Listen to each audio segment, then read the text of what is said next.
હવે ઓલા ગુજરાતના પ્રદેશ પ્રમુખ જગદીશ વિશ્વકર્મા ક્યારેય પણ શાક બકાલું વેચતા હોય ને એવડી ભાષણ નહીં કરે, કારણ કે સોશિયલ મીડિયામાં એટલો એનો વિરોધ થાય છે કે ના પૂછો વાત. ક્યાંથી આવાને ગોતીન પ્રદેશ પ્રમુખ તરીકે બેહાર્યો હે, આની જ ચર્ચા ચાલુ હોય. તમે વિચાર કરો.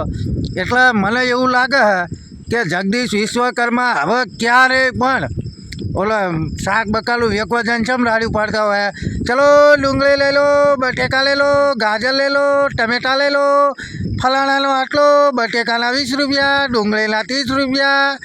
એવડે જગદીશ વિશ્વકર્મા બોલે કાંઈ માફી માગવાનું કહેતો હતો, પણ આમાં ક્યારેય પણ જગદીશ વિશ્વકર્મા બિચારો ભાષણ નહીં કરે એવો કરી નાખ્યો. એટલે ખરેખર જો મિત્રો આ સાચું લાગતું હોય ને તો બને એટલો વિડીયો આગળ શેર કરો.